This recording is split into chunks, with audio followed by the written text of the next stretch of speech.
back to the channel. Today we have a quick review for this book here. This is Toll of the Hounds by Steven Erikson, and this is the 8th book in Malazan Book of the Fallen, and it's a really big book. So let's get the elephant in the room out in the light, shall we? It's around 1,300 pages in quite a large paperback. These are not your average size paperback for sure, and that equates to around 400,000 words, making it the longest book in Malazan Book of the Fallen, and this has been problematic for some. I took my time with this. It took me about 2.5 to 3 weeks to read this. I think it's best to take your time with these books. They're quite dense text-wise, though the readability is usually fine. It's usually fine. What I would say is I believe the writing style or the prose generally has been improving as the series went along. If you are into, or if you're interested in a more literary style of fantasy, this is probably the pinnacle of all of the Malazan books I've read so far. It really delves into different styles of kind of narrative framing. Steven Erikson is using his expertise at this point. His language is on point. There's a lot of those poetic kind of interludes to chapters. Those, I believe, have been improving book by book. They absolutely peak at this point. There's several of those that are written by a famous poet from this universe, and those are in a more traditional poetic style, but they're very entertaining. They're very well written. If you're not one normally for poetry in your fantasy, you may be surprised by Toll of the Hounds. I think it's some of the best that I have read. This is some of the best writing that I've read, to be fair, in fantasy.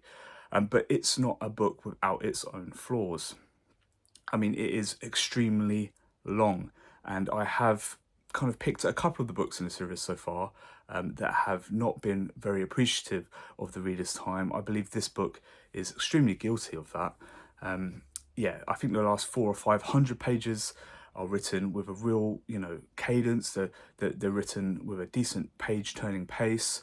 Not that, a slow burn isn't appreciated, but what I found in this novel is that it felt like Steven Erikson was having to pull some pieces together towards the end of the series, and that had resulted in several chapters, maybe dozens of chapters. Well, I say chapters. Again, what you have to understand is the way these books are written, where you might have normally a chapter break. Steven Erikson doesn't necessarily insert chapters that way because his books are so large. I mean, you'd be talking chapters in the hundreds if it was in a traditional kind of format.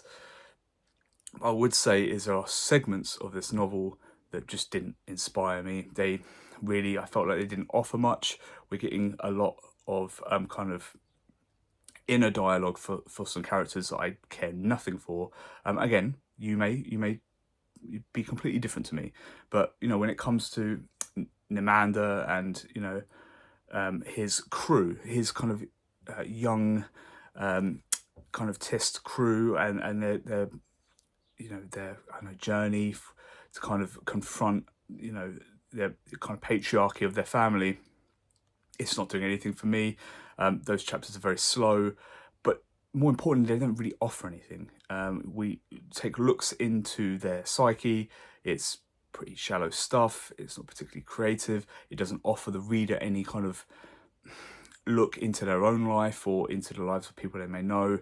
I don't know, it just feels like angsty teen filler that really doesn't offer anything to the series generally. And they're not the only characters. There are several characters in here. Don't get me wrong, some returning characters. At this point in this series, we're putting characters from different parts of the world. We're bringing them to Darijistan, which is where most of this novel takes place. And the ending revelations, but about characters, about gods, the confrontations are insane. Very exciting stuff, very entertaining stuff. But there's also another 800 pages you might not care for. And I think that is why I've seen it, many times online, on Reddit. People, read the first 600, 700, 800 pages of this novel, and they've just put it down. And they don't get any of that payoff because it is a slow burn. It is breadcrumbs along the trail by Steven Erikson. and he really doesn't care. You know, at the end of the day, that he's having to do this. He wants the payoff to be just so, and therefore he's going to make you journey along with those characters for that length of time, and he's going to try and pull together all those elements of the novel. It is what it is. I enjoyed it. It's a good novel. It's an extremely well written novel. It is not very considerate of your time, and you won't always enjoy it. That's my opinion anyway. Yeah, it's a very good, very well written fantasy novel. I'd give it a 4 out of 5.